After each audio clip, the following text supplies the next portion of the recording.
everybody, happy Sunday. So I know a couple of requests have come in to have a demonstration with the Rockcrock. So I have a Rockcrock jet up in here, and I'm going to make an easy weeknight chili, which this recipe can be found on our on my recipe landing. I know it's not a weeknight, but I was nursing a migraine all day, so we're going for an easy weeknight chili. So the first step is going to be chopping some onions after I've preheated the pan, which I have done here.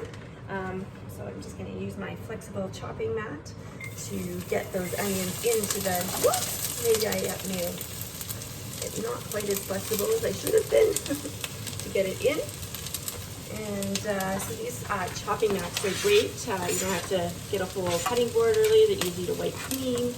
Have some tips on it. So this one appropriately is let's get chopping. So we're going to saute those up, okay, and I use the Santuco knife. This is my favorite knife, I think. I use it for so many things. So in the meantime, we'll check back on the next step and go from there. Okay, so here we are at the next step. So the onions have softened up a bit, and now it's time to put in the ground meat. In my house, we don't eat a lot of ground beef because I don't. So what I have done is just the ground turkey. So I'm going to flop that on in there. Take off the plastic wrapper, of course, because who wants to eat that, right? So I'm going to let that sort of cook up a little bit. This also had some chopped garlic in it. I was out of fresh garlic, but if I did have fresh garlic, I would have used the garlic crush because it's pretty amazing and one of our most popular products. So we're going to let that cook up a little bit, and then we will come back. And see, I've cut my head off. I'm having trouble getting the right angle for the camera in order to be able to see what's in my pot as well as me. Okay, we'll check back in a couple minutes. Okay, so we've had it sitting there for a little bit, and we're going to go to the breaking it up. So this is my all-time favorite product by PC. My very first purchase, in fact. The mix and chop, probably the most popular item, as well as the garlic crush I just showed you.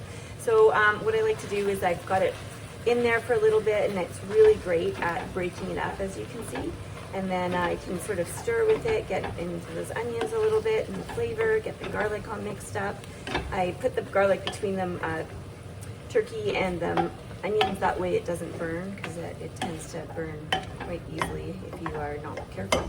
So I'm just going to let that do a little bit more cooking, and we'll come back when it's not pink anymore. Oh hey, so here we are at the next step. You can see that it's no longer pink. I've been stirring it with the mix and chop, and so now we're ready to do the rest of the ingredients. So the first thing is I've got here is I put all the spices and seasonings together. We also have this great, I don't know if you're aware, we have a whole pantry section with the various different, I guess, rubs, spices, and sauces, pretzel dough mix. This is the seasoning salt that was new this season. So that's also included in here with the chili powder, the cocoa, etc. I'm going to put that in, and then I'm going to mix that up a little bit, and then I've got to put in some the tomatoes and whatnot. So I'm going to actually do a little demonstration here with with one of them. So we've got some fire roasted tomatoes that are going in, and this is our easy smooth edge can opener. So I will be honest, the first time I used this, I didn't get it right. And I was like, I can't figure out how to use this thing. So the first time you use it, you might have that, but there's a couple tricks. So as I'm gonna just go through to show you how. So it goes on flat. So if you had the standard kind, you're kind of sideways with it. This one goes flat on to the top of the can. And then you just turn until it goes all the way around. And once it's gone all the way around, it'll kind of loosen because you can tell where it's gone. And then you turn it the other way to release it, and then it comes off. And then there's these two little clips you clip on, and it takes the lid right off. No sharp edges, which is great if you have little kids. So I'm gonna continue to do that with the rest, and then we'll check back once I've got it all mixed in. But again, the best can opener ever. We always found that our old one always had a piece that wouldn't release, and we're twisting and turning at risk of cutting ourselves. This one, no sharp edges. Look, okay, I just have sauce on my fingers, but no cutting. Here, no sharp edges either. See, no sharp edges. So it's great. So definitely a good one. But again, there's that trick. You have to go all the way around, one way and then turn the knob to release it and then use the little clip to take the lid off, and it's good. So I've included everything that I need to mix in. So I put in the beans, the meat, the tomatoes, the spices. What else did I put in there? Tomato paste and some broth. Now I have to turn the heat up to high and cover it and bring it to a boil. And then once it comes to a boil, I will reduce it to simmer and let it simmer for about 15 minutes. So I will come back right at the end of our simmering stage. Okay, here we are, we're back. It's been 15 minutes since I left you. So we have simmered it for 15 minutes, as I mentioned, and I'm going to uncover it and do a stir, and then it should be ready to go for dinner. So are you ready to see?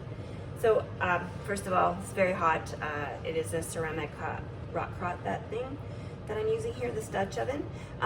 So you don't want to burn yourself. So these silicone oven gloves are quite amazing. I quite like them. And so there is our delicious dinner. I'm just gonna give it a stir with our ladle here. Look at that. Looks like a very tasty dinner we're gonna have tonight. Probably top it with some sour cream, some cheddar cheese, whatever. Sometimes you do green onions, whatever strikes your fancy. Well, anyways, happy Sunday and bon appetit and happy cooking. I'll see you next time.